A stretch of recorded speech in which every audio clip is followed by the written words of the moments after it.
página 1 de 534. Ética y Tratado Teológico Político, Baruch Spinoza, 1670. Estudio introductivo, análisis de las obras y revisión del texto por Francisco Larroyo. Octava edición, editorial Porrúa. Spinoza es considerado el iniciador del ateísmo, pues partiendo de las ideas de Descartes, introdujo un método racionalista en la búsqueda de la comprensión de Dios y el hombre, que derrumbó una serie de dogmas religiosos hasta entonces incuestionables. Aunque nunca negó la existencia de un creador supremo, su pensamiento brindó fuerza argumentativa al laicismo creciente de los siguientes siglos en Occidente, iniciado en parte por el movimiento de reforma del que había sido testigo. En la Ética, Spinoza plantea que en el orden moral todas las cosas son neutras, el bien y el mal están determinados por las necesidades y los intereses humanos. Desde esta lógica, los valores no son más que creaciones arbitrarias del hombre. En Tratado Teológico Político, obra que en su época fue duramente censurada y criticada, señala la necesidad de la libertad de pensamiento del hombre, la cual, desde su lógica, solo tiene cabida en un Estado democrático, entendido este como el poder supremo, como el único garante de la unidad y la seguridad de la sociedad que lo constituye. Preliminar. Spinoza, figura controvertida. Los contenidos de este libro pueden ser reproducidos en todo o en parte, siempre y cuando se cite la fuente y se haga con fines académicos, y no comerciales. Las interpretaciones y, consecuentemente, los juicios sobre Spinoza han sido, aún lo son, muy dispares. A veces, inclusive, tocaron el contraste. Y, esto, a decir verdad, apenas conocidas las iniciales ideas de su doctrina.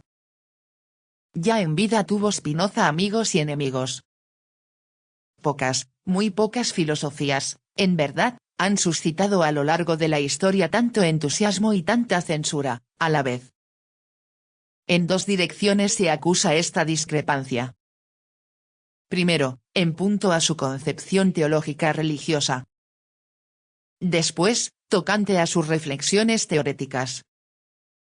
La no aceptación de un Dios personal y trascendente trajo consigo los epítetos violentos.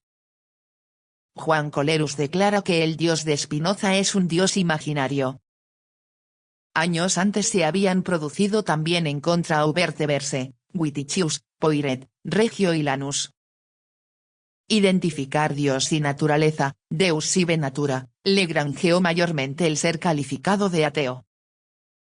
Llama Lebranche habla del infame Spinoza, y Tomás More del sórdido ateo baile de un ateo de sistema Voltaire, de ateo en toda la fuerza del término, y Hume de ateo famoso. Con ingenio y gracejos Schopenhauer advierte que Spinoza otorga a la naturaleza el título de Dios solo a manera de honoris causa, pero de hecho el sefardita propugna un ateísmo radical. Muy larga resultaría la lista de quienes ven en Spinoza un filósofo del ateísmo. Pero también es muy grande la de quienes lo admiran por su misma concepción religiosa. Dentro del movimiento del romanticismo alemán surge el panegírico interminable. Jacobi califica la doctrina de Spinoza como una doctrina del ser supremo y de las revelaciones del hombre con ese ser. Es famosa la sentencia de Novalis: Spinoza es un hombre ebrio de Dios. Goethe se llama discípulo apasionado de Spinoza. Schleiermacher exclama: santo y excomulgado Spinoza. Ernesto Renan cree que Spinoza ha visto lo más profundo que hay en Dios. El propio Spinoza rechaza públicamente el calificativo de ateísta. Dice con énfasis que solo se opone a una concepción antropomórfica de Dios, sobre todo a la imagen vulgar de un Dios corpóreo, Deum corporeum. Con todo, la filosofía cristiana así católica como protestante, no puede acceder a una idea que niegue el carácter personal y trascendente de la divinidad. Tampoco esta filosofía acepta una explicación de la Biblia únicamente racional e histórica, tan cara a un liberalismo laicista, opiniones que propugnó Spinoza, por cierto, una vez y otra. En cambio, acerca del tema religioso, pensadores marxistas elogian a Spinoza, reputándolo como uno de sus ilustres precursores. Ven en él a un filósofo que propició el ateísmo y el libre pensamiento, aprovechando la coyuntura histórica del tiempo, e hizo sentir a muchos, tras meditadas reflexiones, origen y muerte de todas las supersticiones y de todos los prejuicios religiosos. Plechanow, Deborin.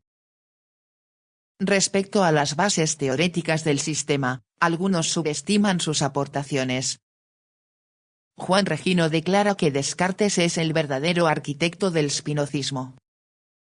Para Leibniz, la doctrina de Spinoza es un cartesianismo desbordado.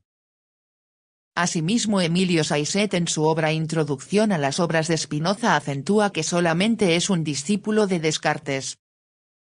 Hay quienes asimilan las fundamentales ideas de la concepción del mundo de Spinoza a doctrinas neoplatónicas, recibidas a través de filósofos del Renacimiento, Cusa, León Hebreo, Ficino, Bruno. En contraste, otros enaltecen hasta un extremo el rendimiento de Spinoza. En el gran pensador judío no ven una mera prolongación del cartesianismo, sino un filósofo original en muchos conceptos. Para Vidal y Peña García, Spinoza es precursor de un materialismo crítico e iniciador, a su manera, de una dialéctica materialista. En apoyo de sus talentos suele citarse hoy la alternativa de Hegel, Spinoza o ausencia de filosofía o el juicio de Bergson. Se podría decir que todo filósofo tiene dos filosofías, la suya y la de Spinoza. En honor a la verdad, el juicio acertado se halla, una vez más, en el medio. Tributario de la filosofía precedente, en buena medida de Descartes, Spinoza pudo adentrarse con perspicacia en la tierra agitada del pensamiento, pero logrado que hubo tal empeño, se lanza, guiado por su genio, a la construcción de una teoría de la concepción del mundo y de la vida, de muy comprensivo alcance y a la altura de las conquistas intelectuales de su tiempo. Adalid de la libertad humana, su filosofía es un modelo del orden de los grandes clásicos del pensamiento. Página 10.